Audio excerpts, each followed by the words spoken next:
Good morning, good afternoon, good evening, wherever you may be, and welcome to I don't know what frigging edition we're on. It's probably knowing my luck. It'll be about episode 1000, even though I don't really keep account. Episode But anyway, 1000. We've been doing this for 20 years. it feels like it. But the Jesus, fact no wonder my back is hurting. My knees are hurting. You look like you're 82. I feel it, and I'm only half that age in age. Dude, I thought this was episode 2.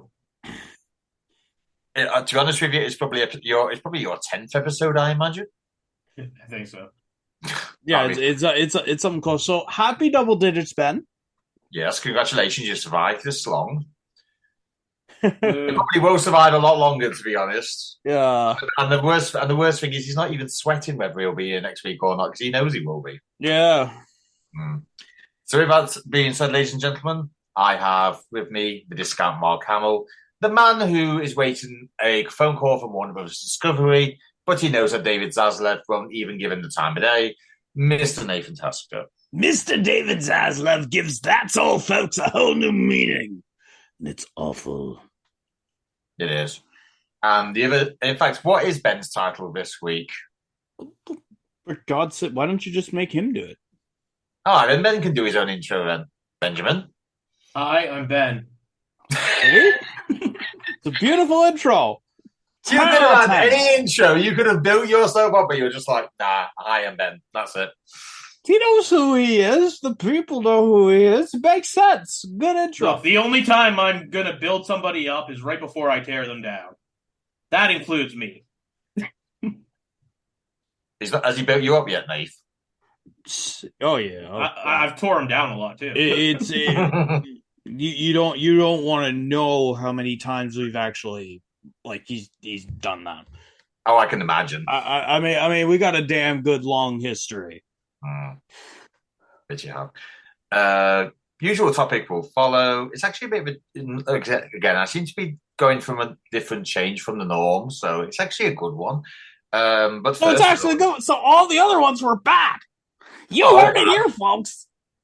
It's just nice for a bit of a change of pace, and I've had to up my game. That's what it was. Anyway, there will be a live-action Dungeons and Dragons series for Paramount Plus, and Deadpool producer, might butcher his name, but I'll do my best to pronounce it. Drew Crevelio is attached to serve as showrunner. Deadpool producer, okay. Dungeons Dragon live action. Depending on which way you go with this, It could be good. it really could be good. I tell you what, Ben, since you two are big D&D fans, what exactly would said person need to do to keep the D&D community happy? Well, that's a tough one. That but- is very... That's, It's like there's so many Sam Raimi's rules of horror is everyone must suffer, the audience must suffer, etc., etc. Oh. So it's just little Yeah, simple. but that's you're saying the rules of a genre, which are fine. Yeah, But the only thing, the well, it's D&D just like, that's just an fan base- example. I'll put it to you like this: the D&D fan base is so fragmented in what they actually want, that it is going to be impossible to please everyone. So I'm not going to look at the D&D fan base at all. I'm going to look at what the person in general as showrunner has done, because that's going to influence his philosophy.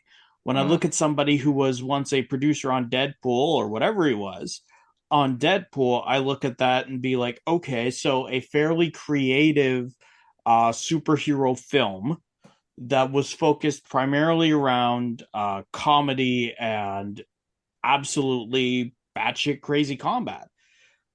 And for those reasons are why I think, depending on the tone this takes, it could be very good. I don't anticipate a Deadpool, at least in the MCU Deadpool, and I could be very wrong here because he's a very creative guy. I don't anticipate somebody who was a producer on Deadpool doing well with like a very dark tone, Christopher Nolan-esque Batman style Dungeons and Dragons campaign.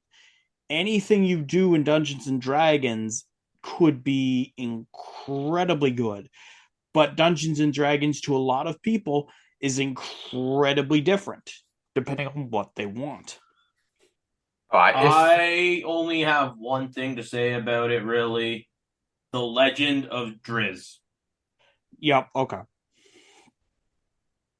Fair enough.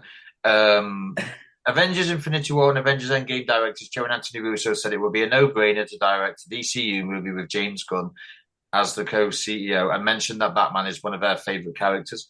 I did actually read upon this yesterday, and there's actually an episode in Community that they did, which is sort of Batman-esque, which is where I can't remember what the character's name is because I haven't really seen Community. Abed?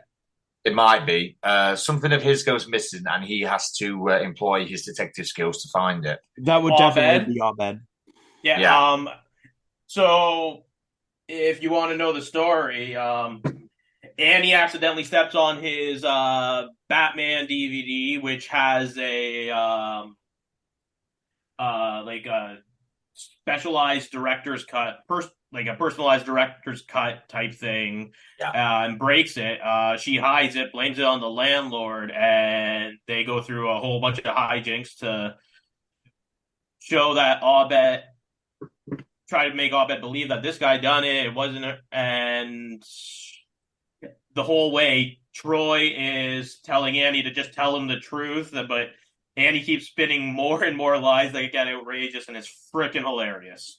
So it's not as if they don't have any past experience with something Batman-esque, but I would be interested. I wouldn't actually, to be honest with you, I would actually go to them and say, please, can you direct a Batman movie? 6 seasons in a movie. But whether they do or not is a different story, but I am so open to them doing it. Anything else to add, chaps, before I move it on? Not on this. No.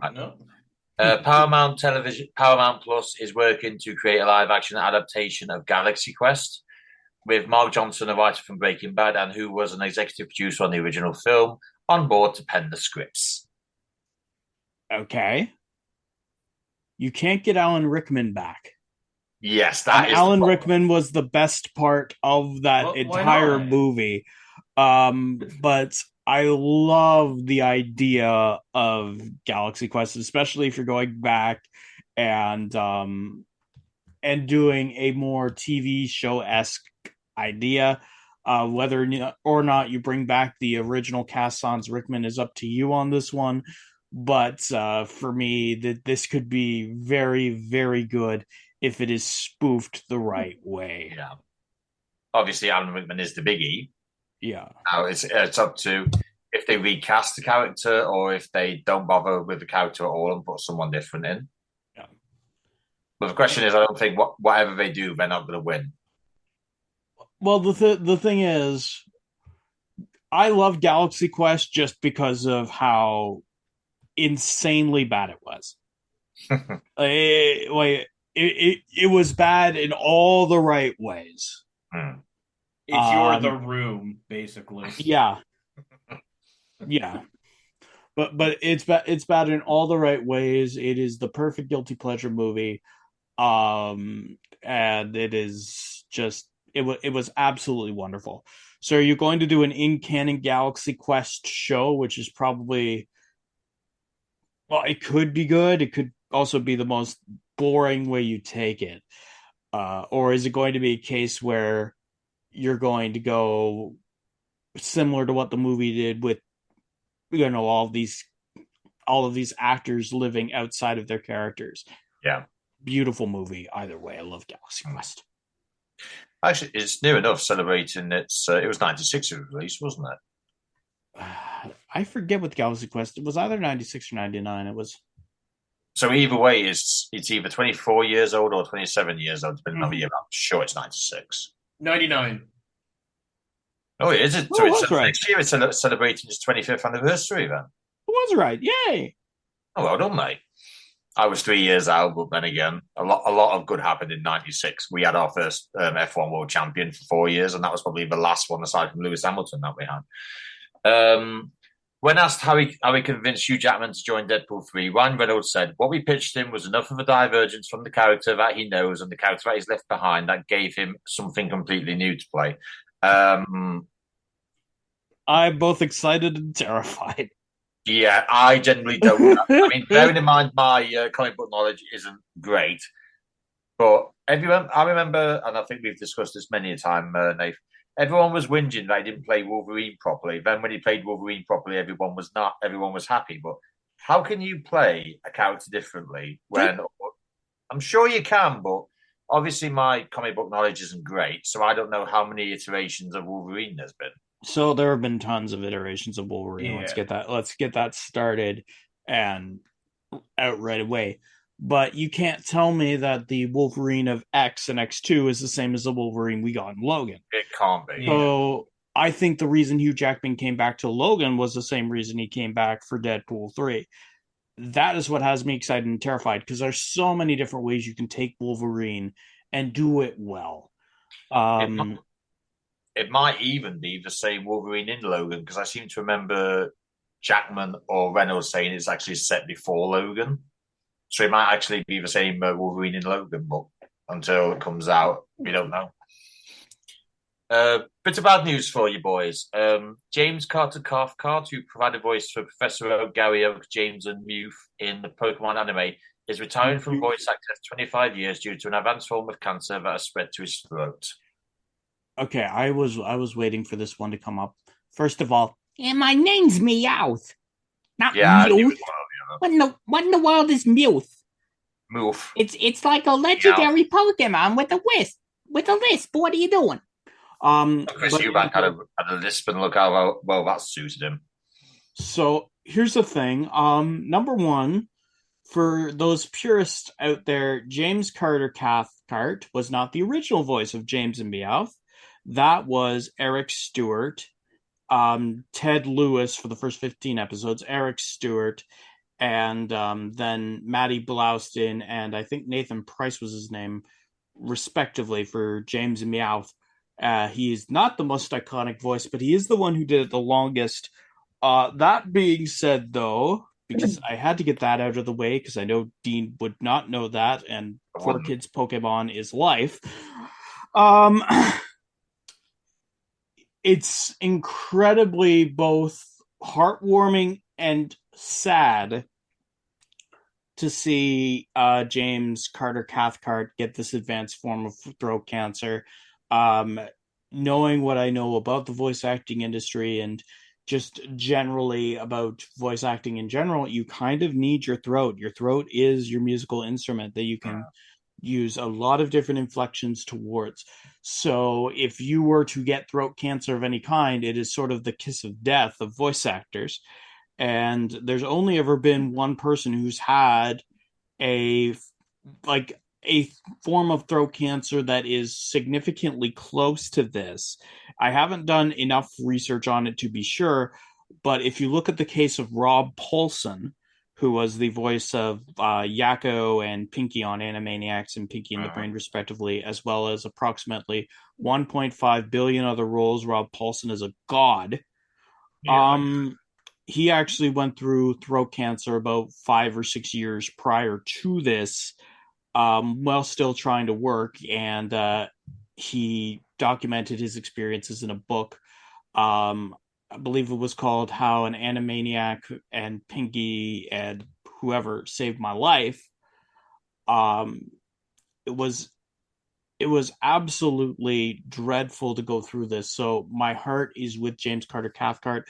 It's also incredibly heartwarming to know that he retired in one of the same series he started with. Because, I mean, he's been doing the voice of Gary Oak legitimately for 25 years. And Professor Oak legitimately for 25 years.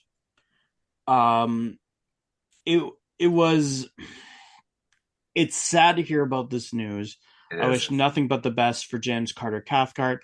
I wish he could have returned to Weevil Underwood before his retirement, because that's where I knew him most fondly from, and where I get my best enjoyment of him from.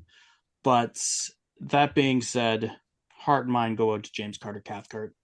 Terrible tragedy. Yeah, we all are thinking of him also, and we wish him the best in all his future endeavors. Some Spider-Man good news. Several of Sony's Spider-Man movies are either at Disney Plus or will be. Spider-Man 1, 2, and 3 and The Amazing Spider-Man have already dropped because they drop on April 21st. Today is April 23rd. Spider-Man Homecoming and Venom are coming on May 12th. So a week after May the 4th be with you. Well, we don't really need to say anything about it, do we? It's just a case of about time Spidey had his entire catalogue on Disney Plus. That being said, though, like these movies were available on just about every streaming service known to man, except for No Way Home, which was an Amazon exclusive deal, which is it was actually. Inspiring.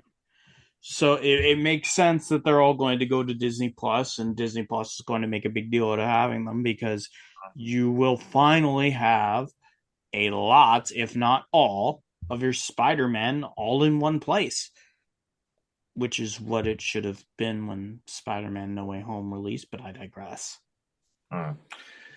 There's been a new trailer revealed for Godzilla X Kong. It doesn't really, it's called, sorry, I'll rephrase that. Godzilla X Kong, The Final Empire. It doesn't really show much. It just shows someone about Kong's size on what looks like a throne, and that's it. Is it a teaser? It is. Okay. It's literally about 20 seconds long, if that. So not really much can be said, but I'm sure there's somebody who watched a lot of what was that Japanese studio that did a lot of Godzilla? Is it Taito, is it? Yeah, it would be Taito. Yeah, Taito. I'm sure someone who has a degree in everything Godzilla-wise, Taito-wise, will actually know who that is. Either way, I do hope there is no second Mega Godzilla, because I know for a fact there has been 2 Mega Godzillas, and I really hope there isn't another one. That's why they're releasing Mega Godzilla 3, Dean. I hope not. Yeah. You thought 2 was enough. But they got married. They had little Mega Godzilla children. Oh yes, reminds me of Red Dwarf and the Kitty Scutters as well. 6 seasons in a movie, Dean. Jennifer Coolidge is actually set to become the 6th person ever to receive a Comedic Genius Award. All I'm going to say is this is so fucking long overdue.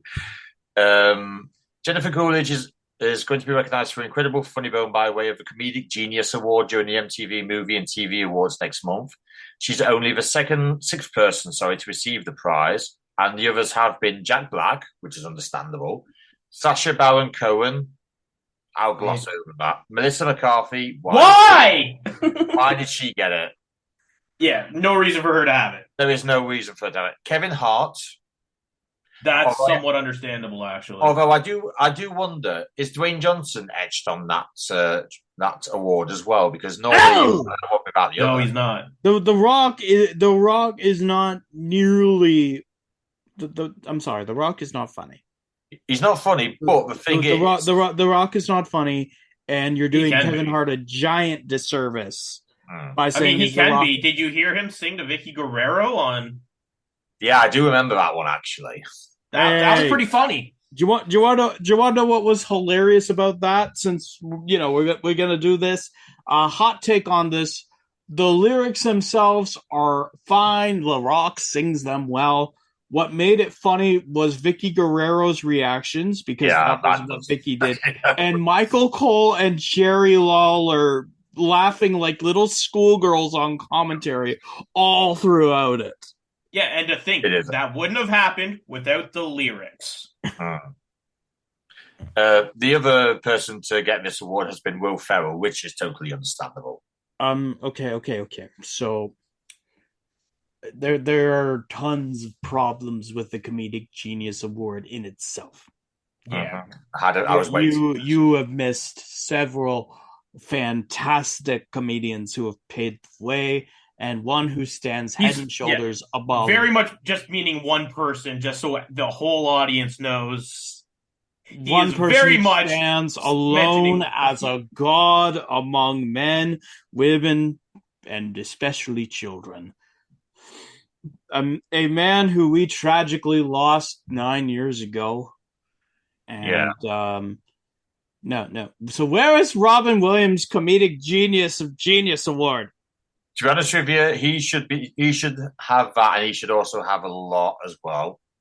Yeah. Not just for comedy, but for just generally trying to make people happy.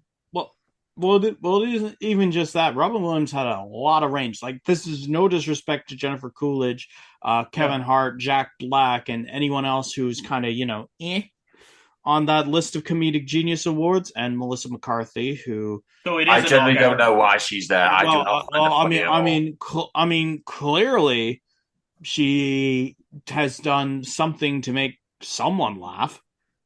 I mean, But it's not me. Didn't she like literally get that award after the fail of Ghostbusters? Why, I believe she did, Ben.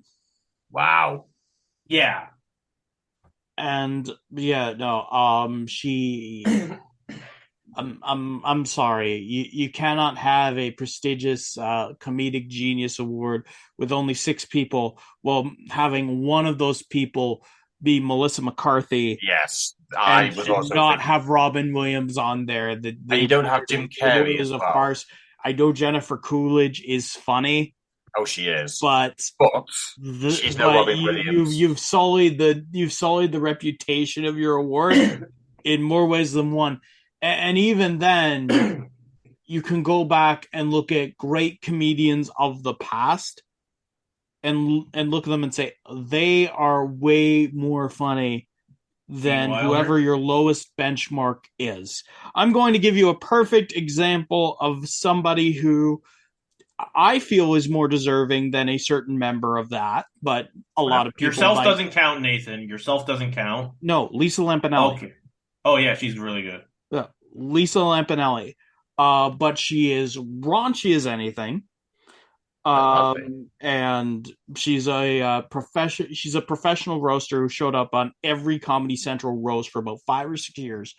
Yeah. But she, to me, would have done more for a comedic genius award than somebody like a Melissa McCarthy. So definitely. when you're giving out awards like this, it's very difficult to have it have any sort of integrity in the world. Congratulations to Jennifer Coolidge, but I don't recognize these awards as being anything spectacular. I mean, with all due respect, the only thing she was really known for was being Stifler's mom. Yeah. And how many? All how she needed.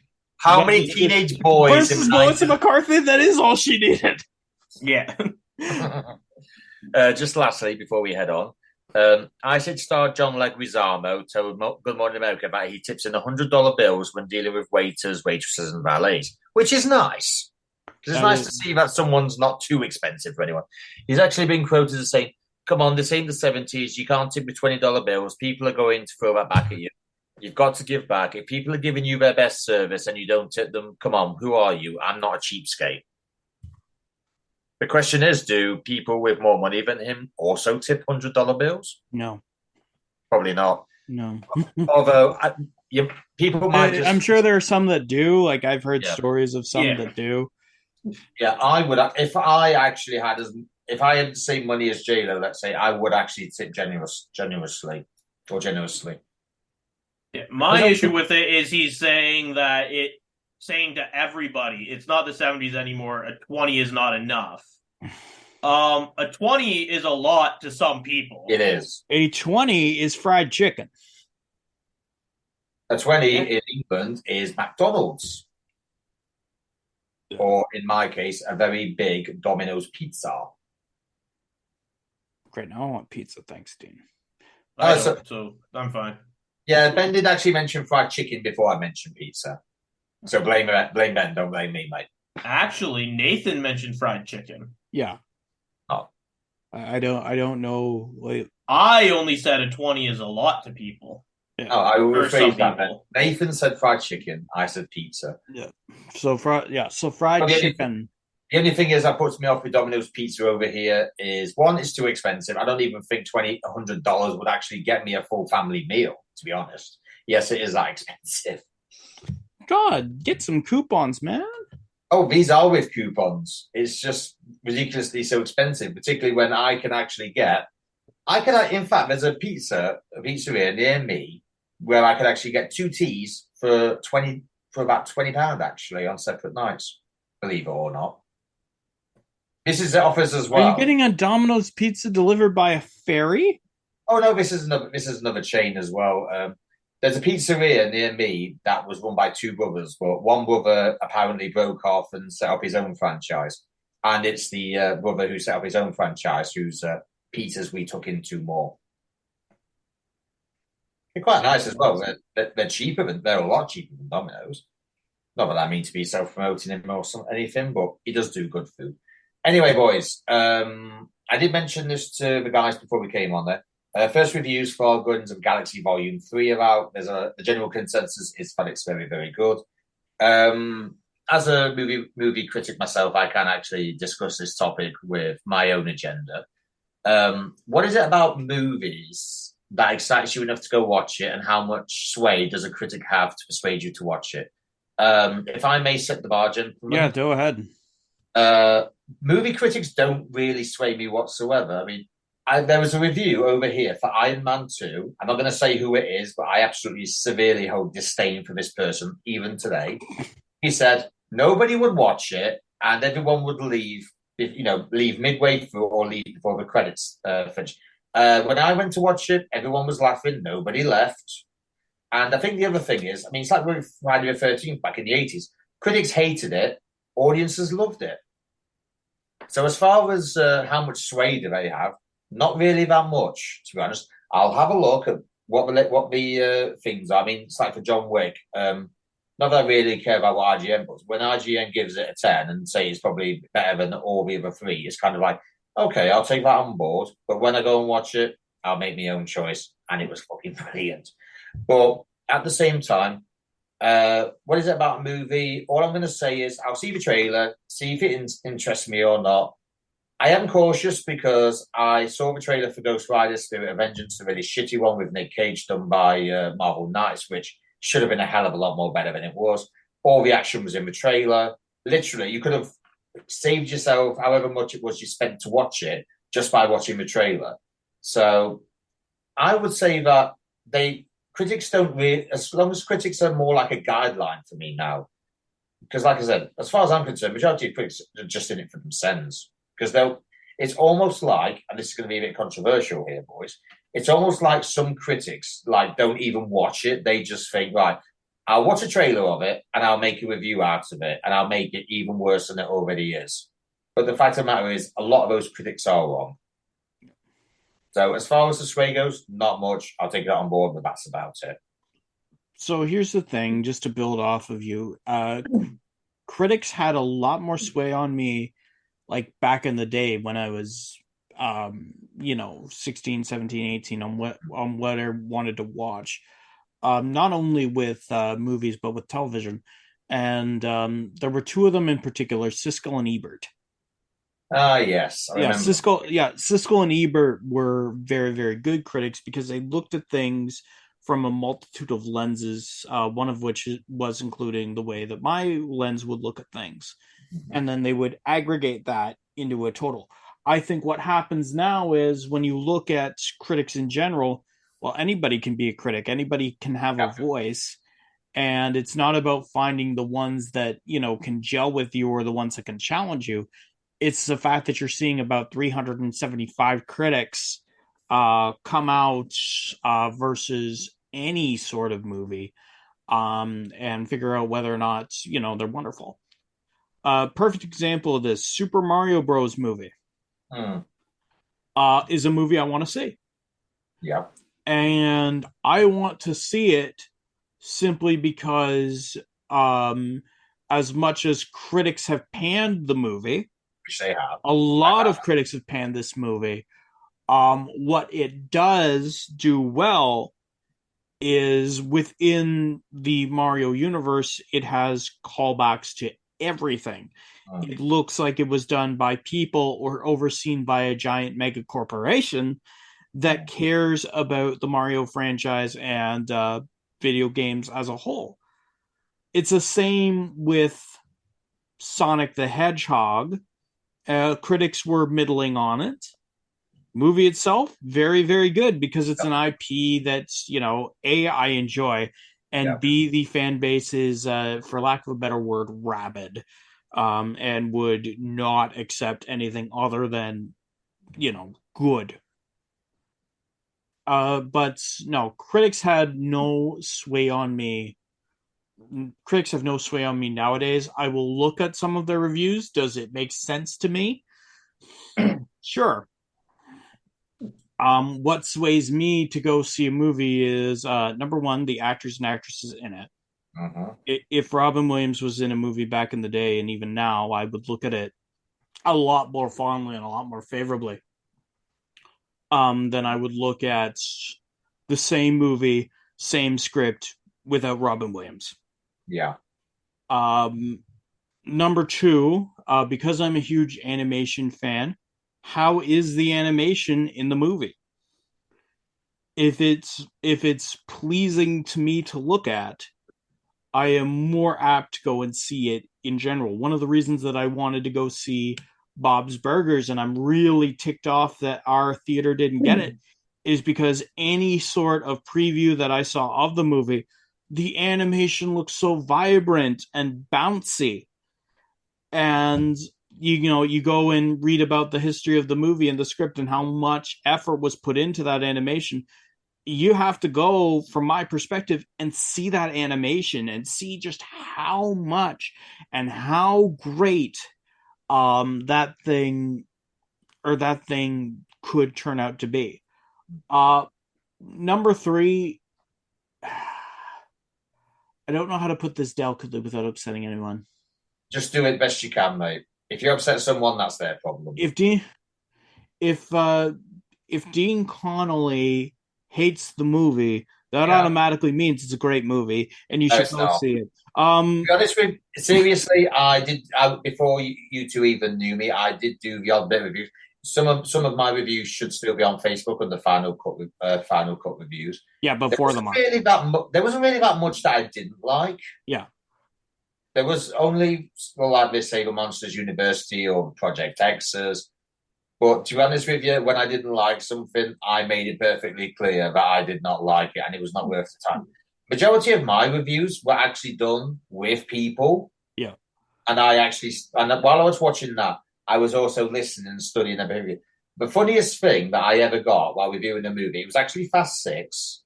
I'm assuming you two have seen Fast Six.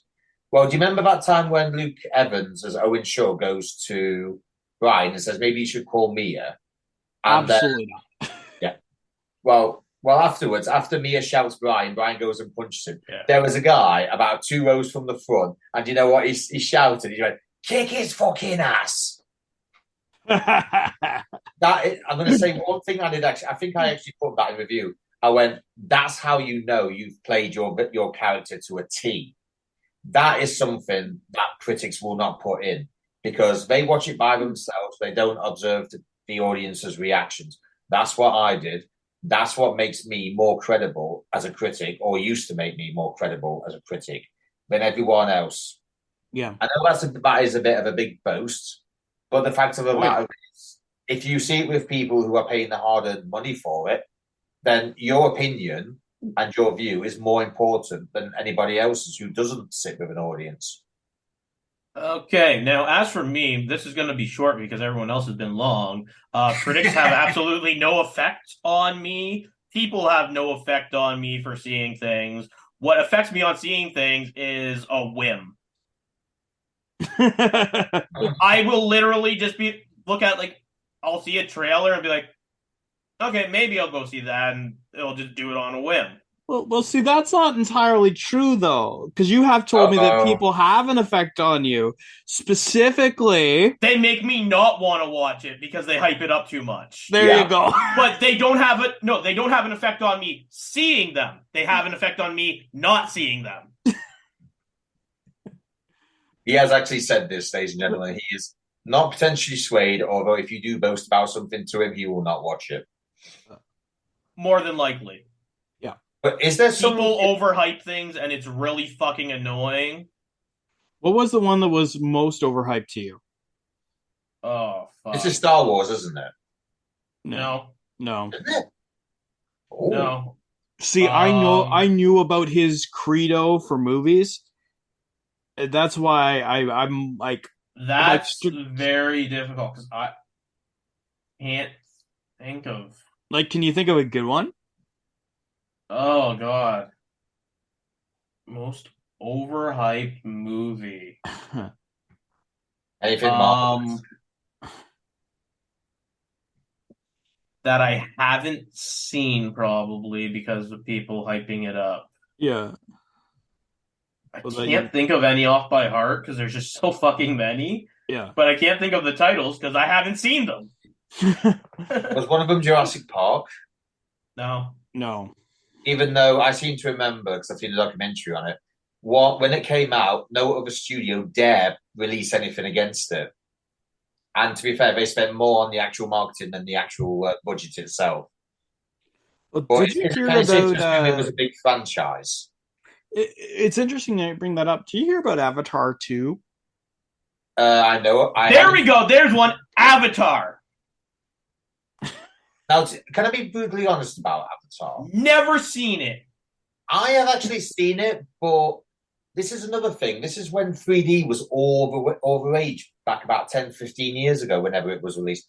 And I just thought about it, and I'm like, why am I paying X amount for 3D? 3D is not actually that great. I haven't actually seen Avatar in 3D, by the way. I have actually seen Avatar, but I didn't see it in 3D. Back in the day when everyone was like, oh, yeah, well, we're going to have this in 3D, this in 3D. There's basically only one movie that was actually worthy of having 3D, and that was Drive Angry with Nicolas Cage. Damn, I was thinking he was going to say Spy Kids 3D. I haven't seen that one. I've seen it, but I haven't seen it in 3D. But we had something for that in the 80s. I believe it's called a Motion Master or Terminator 2 Judgment Day ride at was it Universal, I think? Yeah. It would be the Universal ride. It's still there. Yeah. By the way, all I'm going to say is when you have a T1000 go straight into very long knives coming straight at you, you will fucking move your head. But I get Ben's point because it's like, oh yeah, we're making 3 Avatar sequels. They're going to come out in so many years. It's kind of like I'm not really bothered about Avatar. I love James Cameron, but I'm just not bothered about Avatar. No matter how much marketing you do, I will not go and watch it at cinema because I think Avatar's Prime I think Avatar is one of those franchises that probably should have carried on, but it didn't. It had a bit of a hiatus. So as far as I'm concerned, I moved on to John Wick. Everyone moved on to the MCU. Everyone moved on to what you could say was the DCEU or whatever they moved on to. Avatar doesn't. I mean, I'll watch it if it's on Disney Plus. I just will not watch it in cinema because for me, it's just gone. It's like somebody said to me, "Have you seen Avatar: Way of Water?" I'm like, "No." And they say, "Well, why haven't you watched it? It's great." I'll just say, "Well, just because Avatar's time's been and gone." I've said that with many a franchise. Their time has been and gone. It was good in the day, but it's waited too long. I know there's about 2 other sequels released in the next couple of years, but the delay between 1 and 2 has absolutely killed it for me. That's where I would disagree with you on Avatar entirely. I see Avatar as something where I want to see how far 3D and animation has come in 10 years. I remember seeing Avatar in 2012 and being blown away by it simply because of how groundbreaking the animation was. Like, absolutely genius. I actually think the 10-year wait has gotten me more excited for Avatar 2 simply because that giant time lapse is there. And I absolutely do not like the fact that sequels are coming out for it every other year. Yeah, that there is kind of too much. We will disagree on that. You're just like, well, okay, but where does it go? Yeah. If you're looking at Avatar for me, I'm going to look at it like I want these to be pieces in of themselves that justify eras or decades if you're going to do anything with it. Because the universe, I'm sorry, you can get that in any video game. The storyline, I'm sorry, there are thousands better. Yeah. I'm sorry, Ben. If you got him drunk enough off of Crown Royal whiskey and fed him some nachos, he could probably come up with something that somebody could take and turn into a storyline better than Avatar. But we will. But our pretty good one different because obviously we like our movies different. I mean, but yeah, I love. I'll never watch Avatar. It's way overhyped. I think also a lot of people don't want to sit on the backsides for 3 hours with no intermission. Yeah, I could do that. That's why the Snyder Cut would never be released in theaters. It shouldn't be anyway. Yeah. I mean, it's like the 20th century equivalent of going to watch Gone with the Wind. Yeah.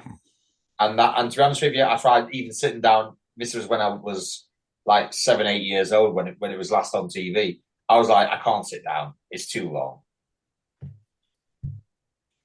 But coming back to, I'll just give an example, boys. Chris Nolan's new movie's coming out. Are you excited by the trailer or by the fact that it's just got Chris Nolan on it? What's the movie? I can't remember. Oppenheimer. It's Manhattan Project. Oh, in that case, yeah. I'm not in the least bit interested. Not really a big fan of history, are you? Oh no, I love history. Depends on the history. But not the Manhattan Project. I think Christopher Nolan himself is overrated. So I don't really want to go and watch a ton of his movies. So I'm not interested at all. I am interested simply because it's Chris Nolan and every movie. I won't say every movie he does, but a lot of the movies he does are actually quite good. I think what's I know Nathan's not really says Chris Nolan's overhyped. I actually think that the fact that he doesn't win enough awards is a severe contradiction to just how I feel, how great he is, how a lot of people feel how great he is. I've had to hear about Christopher Nolan and how great he is for 2.5 years. I see his movies, and they're not great to me on the level where I would expect someone like a Christopher Nolan to be, just based off the fact that I've heard Christopher Nolan ass kissing for 2.5 years. Yeah, but to be fair, Inception is still being talked about too. Oh, Inception's great. I've got nothing against Inception. But it's a Chris Nolan movie. Yeah, I got nothing against Inception. Inception itself is great. But when I look at Christopher Nolan's body of work, I'm sorry, everything should be on that level of Inception or close to it. With the amount that somebody on this podcast, I'm not going to say who, has talked about Christopher Nolan and basically, rolled out the red carpet and kissed the ground that Christopher Nolan has walked upon. A lot of Batman fans would say that he saved the Batman franchise. However, I will admit that I didn't think Interstellar was as good as it should have been. Yeah. So I might be a Chris Nolan fan, but it doesn't mean I'm not afraid to pick faults with what I feel are not his best. Here's the thing. Somebody can be overrated but still have some really good movies. Yeah, Inception's fantastic. The Dark Knight was fantastic. Yeah. I'm not going to take anything away from them and say that they're not, because they are. They're wonderful. He should have won more awards for those two movies in particular. Yeah. But when it comes to his entire body of work, I am not going to sit here and say that Christopher Nolan is like salt of the earth, God's goodness, because he's got a lot of movies that to me are subpar when compared to his absolute best stuff. It's a lot. It's the same as, say, John Musker and Ron Clements for Disney and Disney Animation back in the day. I love Aladdin. I think The Little Mermaid is great, but I will not hold Treasure Planet to the same standard as those movies. And I view people who look at Musker and Clements as the holy grail of animated movies to be, well, maybe I can see your point, but they are still a little overrated because they will make stinkers. Everyone makes stinkers, mate. Yeah. Everybody does. But Christopher Nolan, for 2.5 years on this podcast has been held up as the holy grail. I don't believe he is, bar Inception and The Dark Knight. Those are wonderful, wonderful movies. But in fairness, I think that Chad Stahelski and John Wick are kind of like B-bar, if you like, for any action movies that have either come and have come since then. Yeah, which may or may not be.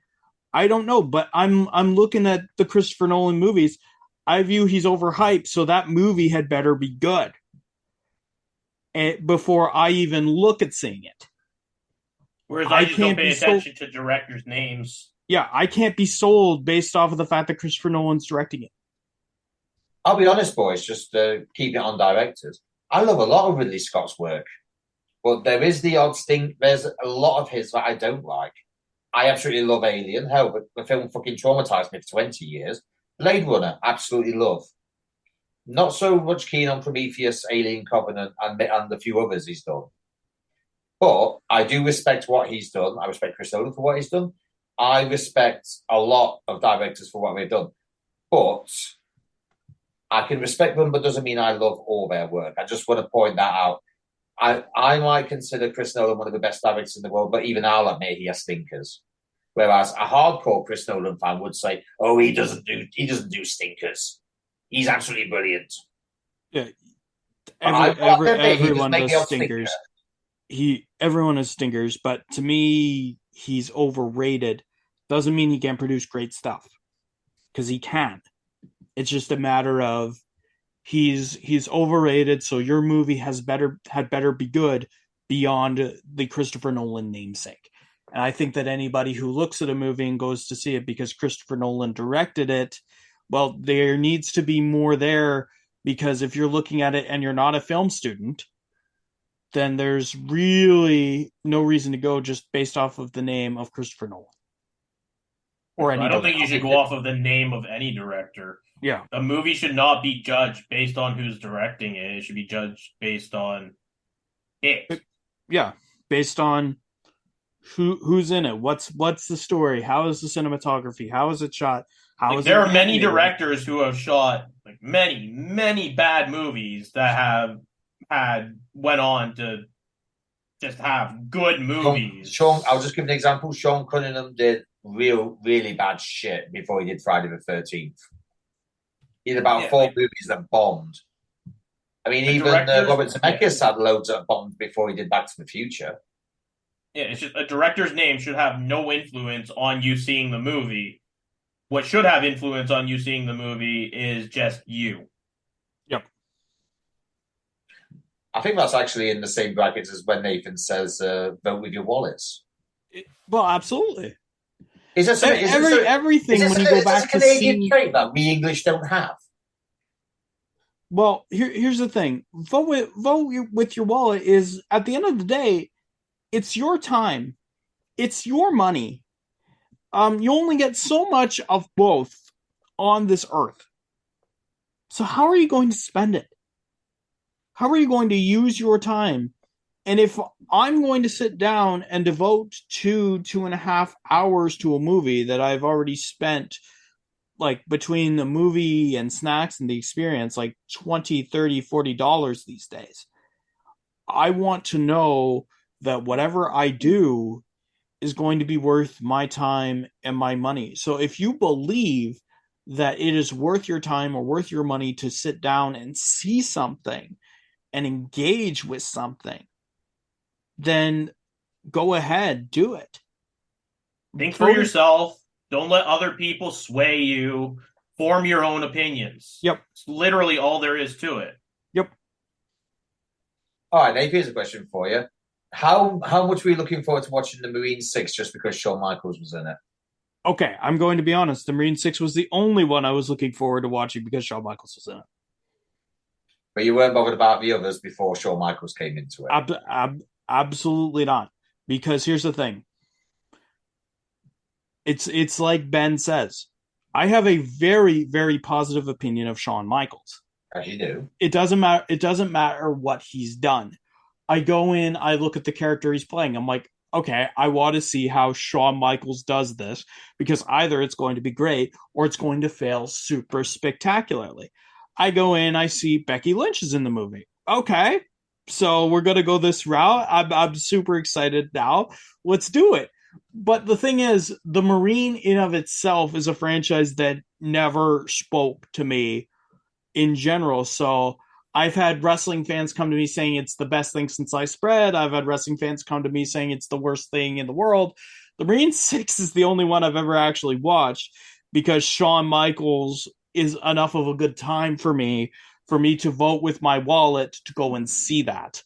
because I was able to go in and see Shawn Michaels and see the character or characters that he would go ahead and play.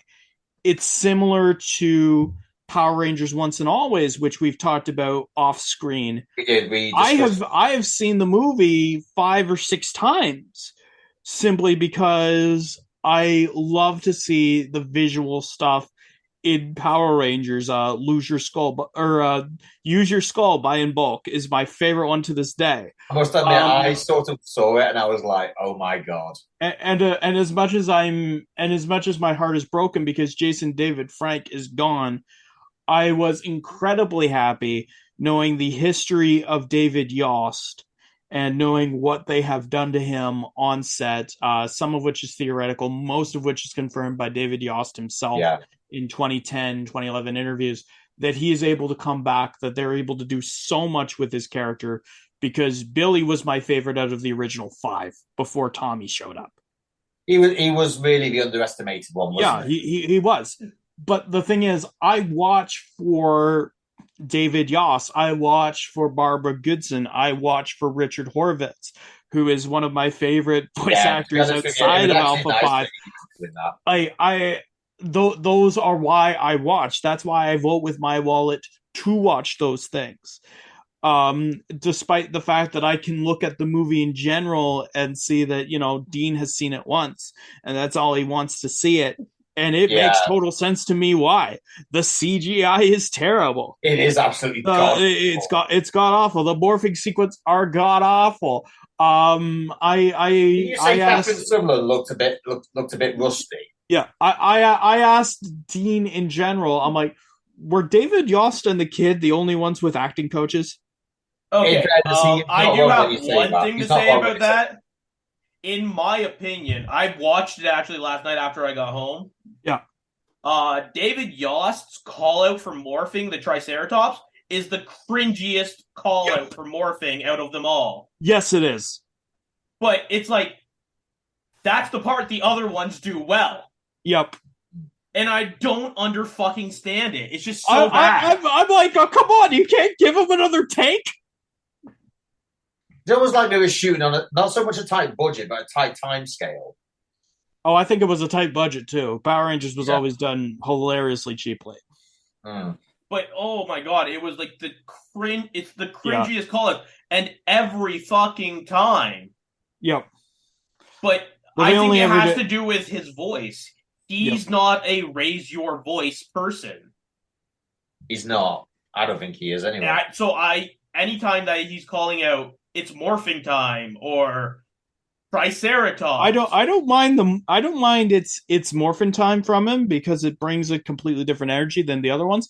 Triceratops is the worst. It's just so terrible. It's so bad. Now you see why I've watched it once and I don't really wish to watch it again. But there is a lot wrong with it, but for us who's probably watched it since the 1990s, there is incredible nostalgia to it. Yeah, there is. But the only thing is, I have actually had a bit of a think about it. I said, yes, I would only watch it once. But can it be classed as it's so bad, it's so good? I don't think it's bad. I think the elements that you put a lot of value on in it are bad. Therefore, you think it's so bad, it's good. Barbara Goodson and Richard Horvitz still do a damn good job. They do. David Yost still does a damn good job.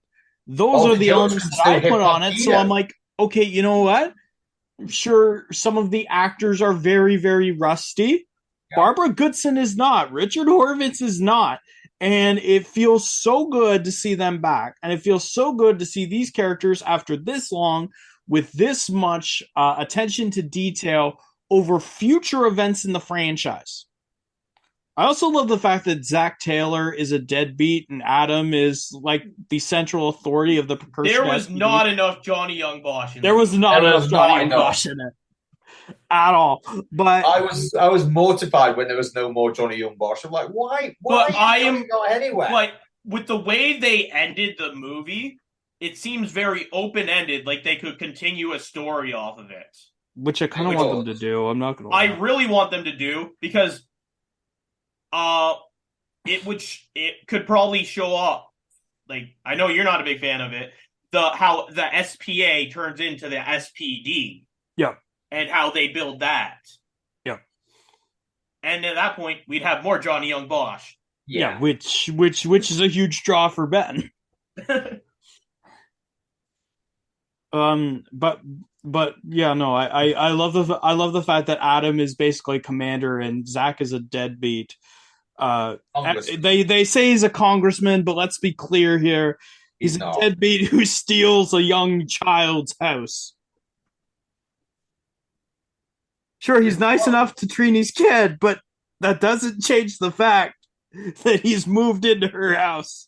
Yeah, and tried to hide her mother's death from her. Yeah, no, you're right. You're absolutely right. If it wasn't it was Billy, the one that she hated, that was like, she needs to know that Rita Repulsa killed her mom. I'm kind of hoping they don't bring Lone Side back. Well, we know why. This is nothing against Walter Jones. This is all Zach Taylor. Yeah, this is so. I would put this down as really shitty. It's so flawed this way. That's another thing that I hate. So many plot holes. Also, for the love of God, give Rocky his noodles, please. Oh my God! Alpha threw him out. He just wanted to eat his lunch. Yeah, he just wanted to eat his lunch. Have fun, for the love of God. Yeah, give Rocky his noodles, for the love of God. No, but instead, he's got to go ahead and morph. And I mean, yeah, no, Catherine is just there because they need a big ranger.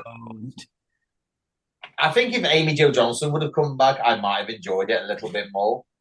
But I actually know why she didn't, because she's actually stated why she didn't come back, which is fair. She was busy. Yeah. And I think it was also a case of I think they didn't pay her what they thought she was worth. No, she has refuted that. Right, so she has refuted it was not a money thing. She was already in a project and she didn't have the time. Yeah. Oh, well, was it also that the script wasn't big enough for her to justify getting out to New Zealand? Something like that. But that's only because she had another project going on as well. Yeah, same with JDF at the time had Legend of White Dragon, and Jason Scott Lee. Yeah, JDF turning it down made them like completely rewrite the whole script because it was originally based around JDF's character, but the issue was JDF turned it down because it was almost the exact plot of Legend of the White Dragon. Yep. And no offense, but didn't I remember somewhere saying that JDF was done with Power Rangers? Yep.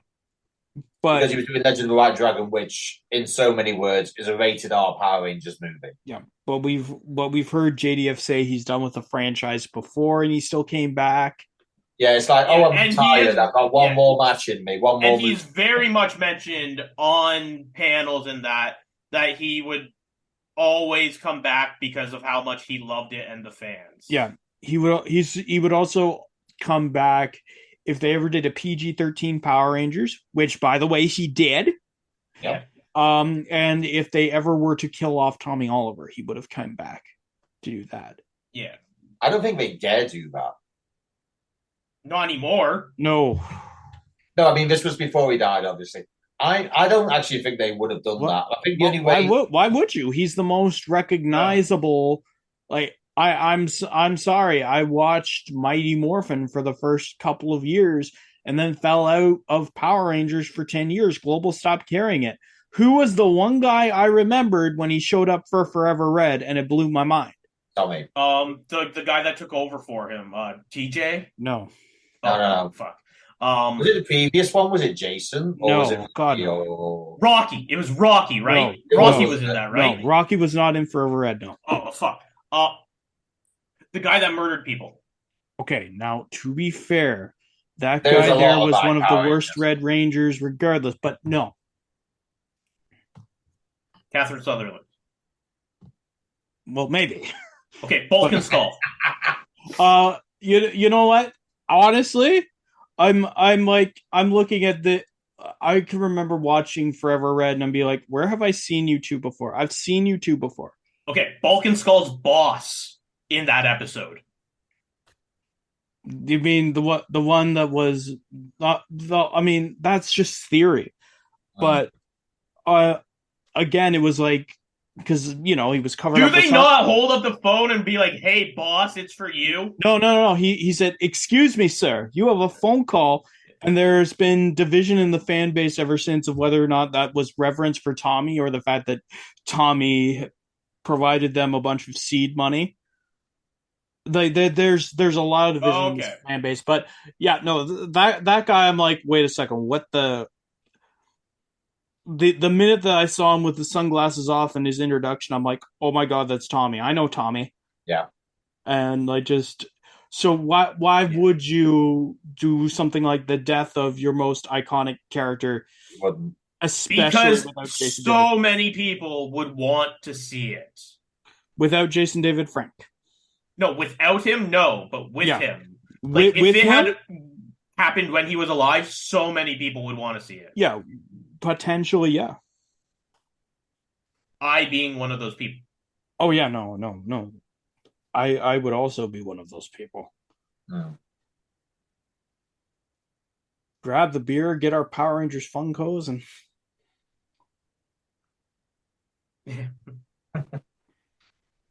Anything else to say about the topic and Power Rangers, chaps?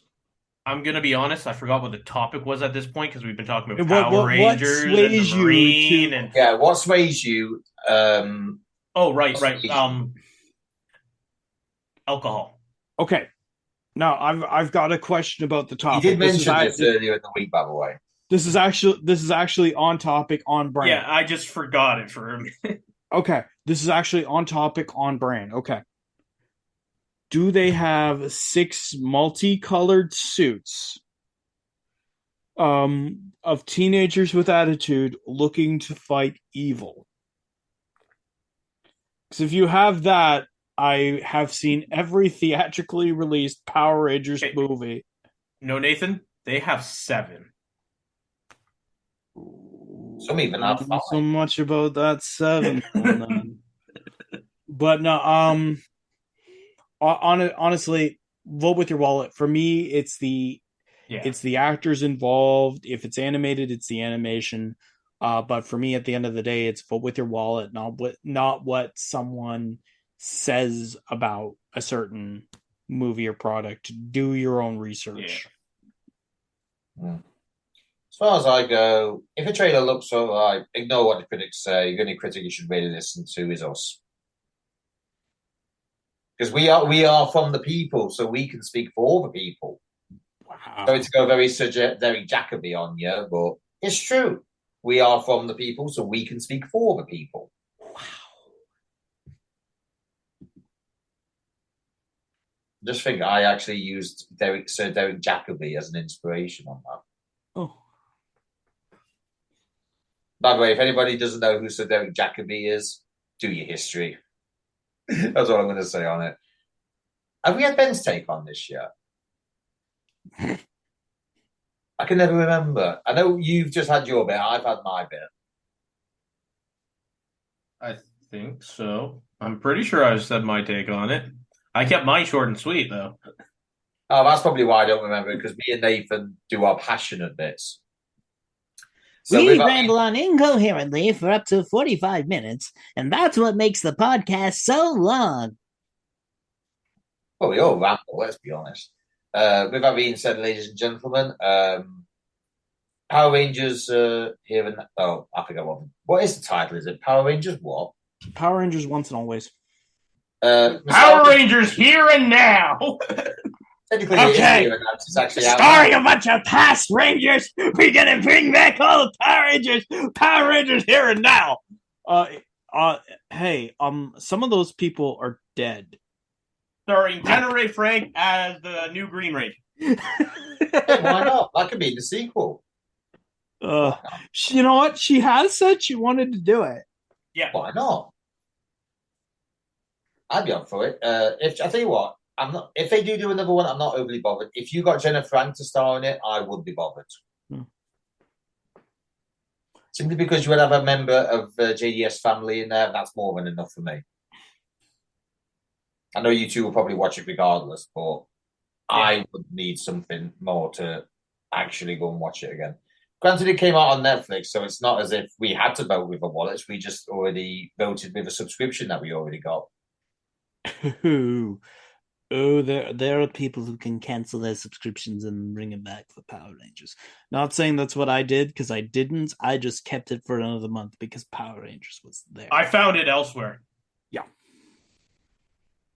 In the land of Saint, in that case, we'll go to another land of Saint elsewhere, otherwise known as our socials, gentlemen. You can find me on www.deathpixie.ca. If you want to talk to me about voiceover projects or commission me for some of your own, www.deathpixie.ca is the best way to get a hold of me. You go next, Ben. I actually forgot to add something into. You can find me at DGen Sigma on Instagram and Twitter, and over at DGen Wrestling on YouTube, where I hope to be posting again soon, Nathan.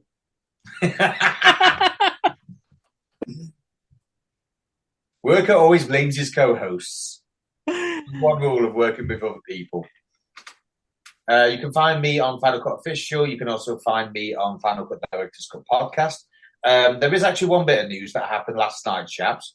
Ryan Reynolds and Rob McElhenney's team, Wrexham AFC, have actually been crowned champions of the National League and are headed into league football for the first time in about 10, 15 years.